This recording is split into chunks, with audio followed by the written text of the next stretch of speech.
अस्सलाम वालेकुम फ्रेंड्स, यहाँ पर हम लोगों ने बनाना है जी नेक का डिज़ाइन। तो इसके लिए हम लोगों ने चिप्स बुकरम का पीस ले लिया है और हमारे गले की जो नाप है ना, हम उसके हिसाब से इसको रखेंगे। जैसे हमने ये पीस ले लिया है और इसको डबल कर दिया है। डबल करने के बाद हम यहाँ पर लेंगे जो नेक की है, हमारा साइज़ तकरीबन 3.5 से 3.25 के दरमियान हम लोगों ने यहाँ पर निशान लगा दिया है। और उसके बाद इसकी लंबाई जो है वो हम लेंगे तकरीबन 6.5 इंचज़। यहाँ पर हम लोगों ने इसकी लंबाई का निशान लगा दिया है सीधा, और फिर यहाँ से हम लोगों ने इसकी चौड़ाई का निशान लगा दिया है, यहाँ से टेढ़ा। और इसके अंदर हमने लगाना है 1 इंच का निशान, 1 इंच या 1.5 इंच का निशान। और हम लोग यहाँ पर लगा रहे हैं तकरीबन 1 इंच का निशान, क्योंकि हमने इसके ऊपर जो डिज़ाइन बनाना है ना, उसके लिए हम इसके अंदर 1 इंच का निशान लगाएंगे। वैसे अमूमन जो गले हम बनाते हैं ना, उसके अंदर हम 1.5 इंच का निशान लगाते हैं। अब देखिए, जब हमारा ये डिज़ाइन बन गया, इसके साथ हम 1 इंच का निशान और लगाएंगे। ये देखें, एक्स्ट्रा ये जो फैब्रिक होता है ना, ये इसकी कटिंग का फैब्रिक होता है। मतलब इसके साथ हम लोग इसकी जो एक्स्ट्रा से पट्टी होती है ना, वो रखते हैं। तो ये सिलाई का मार्जिन कह लें आप इसको, या एक्स्ट्रा पट्टी कह लें। अब यहाँ से ये जो एक्स्ट्रा चिप्स बुकरम का पीस है, हम इसको भी काट कर बराबर करेंगे, और ये जो दरमियान है इसको भी बराबर करेंगे। तो चलें अब जल्दी से इसको करते हैं कट।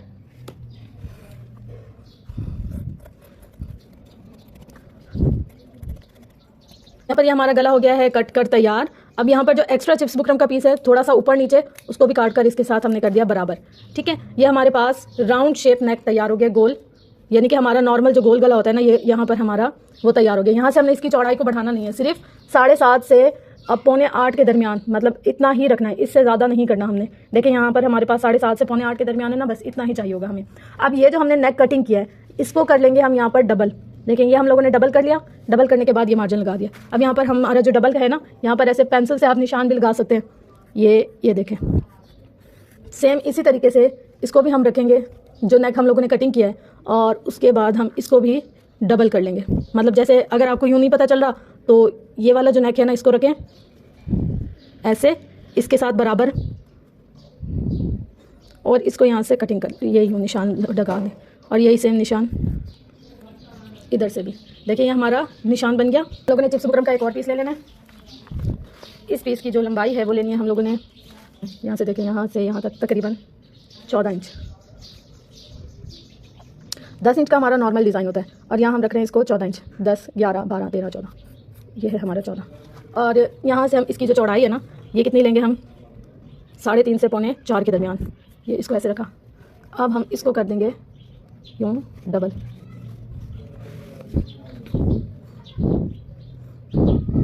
ये जो हमारा हाफ था ना, हमने इसको इसके ऊपर रखा। अब यहाँ पर हम इसके राउंड का निशान लगा लेंगे, ताकि हमें पता चल जाए कि भाई इतना राउंड था, सही है। उसके बाद हम लोगों ने 1 इंच एक्स्ट्रा ले लिया, और ऊपर हम लोगों ने इसका निशान बना लिया सीधे का, क्योंकि हमने इसके दरमियान में थोड़ी सी खुली जगह छोड़नी है ना, इसलिए हमें इसके अंदर पूरा सीधे का निशान बनाना है।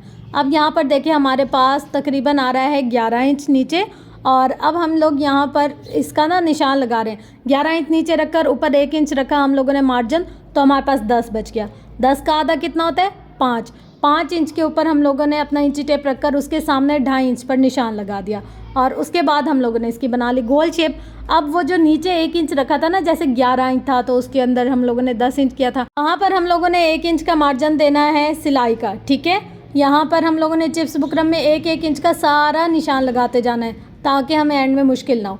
बस यहाँ पर देखिए, हमारी मार्किंग हो गई। अगर थोड़ी बहुत ख़राब हो जाए करे ना, तो आप इसी स्टेप पर इसको सही कर सकते। इसके बाद हमने जहाँ जहाँ मार्किंग की थी, वहाँ वहाँ हम लोगों ने कैंची चला देनी है, बिल्कुल साथ साथ में। अब इसके बाद देखिए जी, ये अंदर का हमारी शेप है, हमने इस पर भी कैंची चला ली, और इसी के साथ साथ हम लोगों ने यहाँ की भी अंदर की कैंची चला लेनी है। लेकिन ख्याल रखें कि आप लोगों ने शेप इसकी आउट नहीं करनी, क्योंकि जो हम लोग अब शेप बनाएंगे, सामने फ्रंट पर ये सारी शेप नज़र आएगी। अब हम लोगों ने रखा नेक, उसके बाद हम लोगों ने जो कटिंग की पट्टी बनाई थी वो, उसको रखकर हम लोगों ने यहाँ पर मार्किंग की है कि हमारे पास कैसे आ रही है। तो बस यहाँ पर देखिए, कुछ इस स्टाइल में हमारा नेक बनकर होगा तैयार। अब हम लोग आ जाते हैं जिसकी पेस्टिंग पर। एक हम लोगों ने एक्स्ट्रा फैब्रिक ले लिया और उस पर इसको पेस्ट कर लिया है, गले को भी, और जो हम लोगों ने इसके दरमियान का मोटिव या पैटर्न बनाया था उसको भी। अब यहाँ पर हम लोगों ने गला पेस्ट करने के बाद सब चीज़ों की दरमियान की क्रीज़ बना लेनी है, यानी कि जो हम लोगों ने पैटर्न बनाया था उसको साथ साथ में कपड़ा एक्स्ट्रा कट करके सिलाई का मार्जिन और उसकी भी क्रीज़ बनानी है। और उसके साथ हम लोगों ने अंदर अंदर की तरफ भी कट लगाने हैं, ताकि जब हम इसको मोड़ कर प्रेस करें, काफ़ी सारे लोग इसको ग्लू वगैरह से लगाते हैं, लेकिन अगर आपके पास ग्लू नहीं है और आपको इमरजेंसी ये डिज़ाइन बनाना है, तो इसके लिए ये है कि आप अंदर अंदर कट लगाएं, इस्त्री जमाएं, बिठाएं, और कुछ इस शेप में देखें हमारा जो डिज़ाइन है वो बनकर तैयार हो गया। अब हम लोग आ जाते हैं जी नेक पे। जो हम लोगों ने पेस्ट किया था उसके बाद एक्स्ट्रा फैब्रिक को सिलाई कर लिया। सिलाई करने के बाद हम लोगों ने दरमियान की क्रीज बना ली। दरमियान की क्रीज बनाने के बाद अब हम लोगों ने लेस को रखा है बाहर की साइड और गले को रखा है अंदर की साइड। मतलब जो अंदर की कटिंग वाली साइड है वहाँ लेस कभी भी नहीं रखनी, लेस का मुँह बाहर की साइड रखना है। अब यहाँ पर हम लोगों ने जो क्रीज बनाई थी कमीज़ की क्रीज के ऊपर उस क्रीज को रखकर हम लोगों ने बिल्कुल सीधी सिलाई चला लेनी है। इससे क्या होगा, हमारा गला ना दाएं जाएगा ना बाएं जाएगा, ना इधर जाएगा ना उधर जाएगा। जिधर हम लोगों ने इसकी शेप बनाई होगी बिल्कुल एग्जैक्ट वहीं की वहीं ये रुक जाएगा। अब देखिए जनाब, यहाँ पर हम लोगों ने इसकी पूरी गले की सिलाई करने के बाद इसको कट कर लेना है।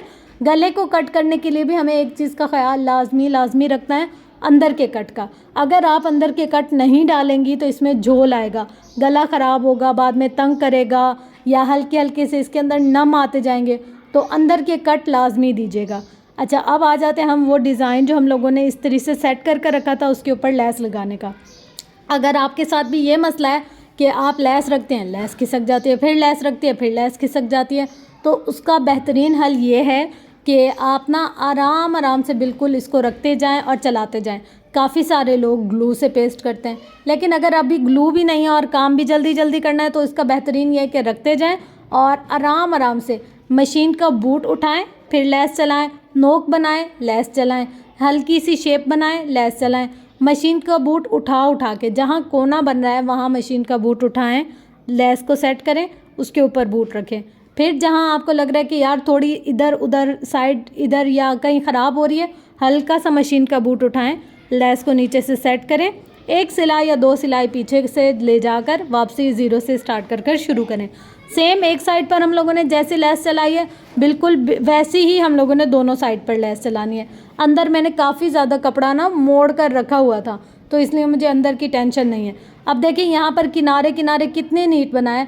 अगर हमारे यहाँ धागे निकल रहे हैं, किनारे अच्छे नहीं हैं, कपड़ा कट नज़र आ रहे हैं, तो ये हमारी सिलाई की बिल्कुल बदनामी और बेइज्जती है। तो आपने वो नहीं करना, ना ही बदनामी करनी है सिलाई की, ना ही बेइज्जती करनी है, बल्कि आपने अच्छा सा काम करना है। और अच्छा काम यूँ करना है, मुश्किल हो रही है, बार बार हिल रहा है, सरक रहा है, आराम से सिलाई चलाएं, मशीन आराम से चलाएं, लेस उठाएं, मशीन का बूट उठाएं, उसको सेट करें, फिर कोना बनाएं, नोक बनाएं या दरमियान की भी है ना, फिर भी ऐसे ही सिलाई करें। मतलब आराम से हल्के हाथ से जब आप करेंगे ना, मुश्किल नहीं होगी, ख़राब नहीं होगा, भागेगा नहीं, कुछ भी नहीं होगा। लेकिन अगर आप ऐसे रखते जाएंगे और आप कहेंगे नॉर्मल जैसे मशीन चलाते तो आपका कभी भी अच्छा नहीं होगा सिलाई। अब देखिए जो ऊपर वाले गले के ऊपर लेस लगी हुई है ये गुम सिलाई के साथ लगी हुई है और जो नीचे है वो भी गुम सिलाई के साथ हो जाएगी। अब यहाँ पर हम देखें नाप करते हैं। जैसे मैंने यहाँ पर 4 इंच की नाप की एक साइड से, 4 इंच की नाप की दूसरे साइड से। अब जो हम लोगों ने गले का डिज़ाइन बनाया था ना वो हमने यहाँ पर सेट करना है। तो हम यहाँ पर ऐसे नहीं अपनी मर्ज़ी से रख कर सेट नहीं करेंगे, हम यहाँ पर देखेंगे कि हमारे गले की नाप कैसी है।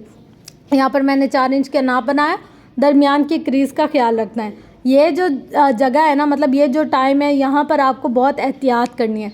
अगर आपने ऐसे रख कर और बस सिलाई चला ली तो आपका गला ख़राब हो जाएगा। यहाँ पर देखिए मैंने पहले बराबर का निशान लगाया, दरमियान की क्रीज़ की लाइन बनाई, उसके बाद साइडों पर मैंने इसका निशान लगाया। और इसके बाद भी निशान लगाने के बाद भी जहाँ जहाँ कपड़ा ऊपर नीचे अलग था ना, वहाँ पर मैंने पिन की मदद से इस पर जैसे जोड़ दिया। अगर आप ग्लू की मदद से जोड़ें तो आपकी मर्ज़ी, मतलब जो मेथड आपको आसान लग रहा है आप उसके हिसाब से काम करें। मुझे ये मेथड आसान लग रहा था तो मैंने ये वाला कर लिया। अब देखिए जी, ग्लू की हेल्प से हमने यहाँ पर जोड़ने के बाद ग्लू कह रही हूँ, पिन की हेल्प से हम लोगों ने यहाँ पर सारों को जोड़ने के बाद इनको सिलाई करना है। जब हम इस तरीके से इसको सेट करने के बाद सिलाई करेंगे ना, सिलाई बहुत आसान हो जाएगी। अब देखिए हम लोगों ने नेक के ऊपर से सिलाई करते हुए आना है। अब हम चाहें तो दरमियान से भी स्टार्ट कर लेंगे, मगर वो अच्छा नहीं लगेगा, इसलिए हम ऊपर से रखेंगे और ऊपर से रखकर हम इसको सिलाई के साथ सेट करते जाएंगे। देखिए यहाँ जहाँ पिन थी मैंने पहले पिन निकाली फिर मशीन चलाई। अक्सर ऐसे होता है, लोग पिन रखकर और सिलाई जब करने लगते हैं तो पिन नहीं निकालते। जैसे ही सुई और पिन आपस में टकराते सुई टक से टूट जाती है। तो नुकसान किसका होता है? आपका अपना ना। और जब सुई टूट जाए उफ खुदा है, पूरी मशीन की सेटिंग आउट हो जाती है। तो याद से पहले सुई निकालें और उसके बाद आप लोगों ने इसको सेट करना है। यहाँ पर देखें नोक मैंने कितनी फिनिशिंग से बनाई है। आप लोगों ने भी ऐसे ही बहुत जल्दी में काम नहीं करना, बहुत ऐसे आप लोग सोचे स्पीड लगा दें तो आपका काम हो जाएगा ख़राब। यहाँ ऊपर और नीचे दोनों की नोकें इसी वक्त सेट करनी है। जब आप नोक का ख्याल नहीं करेंगे ना, फिर आपका गला बहुत ना गंदा गंदा सा बनेगा, नीटनेस नहीं आएगी उसके अंदर। अब जैसे मुझे सिलाई चलानी थी, यहाँ सिलाई चलाने से पहले मैंने पिन निकाली, नोक सेट की और उसके बाद मैंने ना इसको सिलाई किया। अब देखिए यहाँ पर हमारी बाहर की सारी सिलाई हो गई, लेकिन अंदर तो हम लोग ऐसे नहीं छोड़ सकते ना। यहाँ पर अंदर देखिए बिल्कुल एक दूसरे के साथ बराबर का हिसाब है। अब हम लोगों ने यहाँ अंदर की सिलाई भी सेम वैसे ही करनी है जैसे बाहर की थी। अंदर की नोक को अच्छे से हम लोगों ने सेट करना है, बिठाना है और फिर उसके बाद जाकर कहीं सिलाई करनी है। अब देखिए एक साइड हो गई पत्ते की शेप, अब वैसे ही सेम दूसरी साइड भी हमने पत्ते की शेप पे सिलाई करनी है। ठीक है, यहाँ पर हम लोगों ने इसको निकाल दिया। अब दरमियान में आप मोती लगाएं आपकी मर्ज़ी, ना लगाएं आपकी मर्ज़ी, कोई सा डिज़ाइन बनाएं आपकी मर्ज़ी। हमारा ये आजकल का ट्रेंडिंग और फैशनेबल डिज़ाइन बनकर तैयार हो गया है। इसके आस्तीन में जो डिज़ाइन बनाया सेम वही डिज़ाइन मैंने पांचे में भी बनाया। पांचे की वीडियो यहाँ पर मैं अपलोड कर दूँगी, आप लोग वहाँ से जाकर देख लीजिएगा। और अगर आप भी सेम पांचे का आस्तीन का डिज़ाइन बनाना चाहते हैं तो आप बिल्कुल वैसा का वैसा डिज़ाइन बना सकते हैं। फ्रेंड्स, ये देखने में थोड़ा सा ऐसे लगता है कि मुश्किल है, लेकिन थोड़ी सी ऐसे आप तवज्जो के साथ अगर ये डिज़ाइन बनाए तो कोई भी मुश्किल नहीं है, बहुत आसान है और बहुत अच्छा है। आप एक दफ़ा इसको ज़रूर ट्राई कीजिएगा। गर्मियों के गले तो बहुत प्यारे बनते हैं इस डिज़ाइन के साथ। और इसके साथ साथ आप लोग अपना फीडबैक देना मत भूलिएगा कि मेरा समझाने का तरीका या अगर मैंने आपको कुछ बताया तो वो आपको समझ आया या नहीं आया। अगर यहाँ पर मेरी कुछ मिस्टेक्स हैं भी सही तो वो भी आप लोग मुझे बता सकते हैं, ताकि मुझे पता चल जाए कि यार ये नहीं करना नेक्स्ट टाइम, ये मेरी गलती है। और उसके अलावा आप लोग की बेनता मोहब्बत मेरे लिए तब होगी जब आप लोग इस चैनल में ना मुस्तकिल बने रहेंगे। और मुस्तकिल बनने के लिए सब्सक्राइब और फॉलो किया जाता है, तो आप लोग ये काम लाजमी कीजिएगा ताकि मैं मज़ीद अच्छी और इंटरेस्टिंग सी वीडियोस आप लोग के साथ शेयर करती रहूँ। मुझे बहुत अच्छा लगता है जब मेरी वजह से किसी एक भी बंदे का भला हो जाता है। तो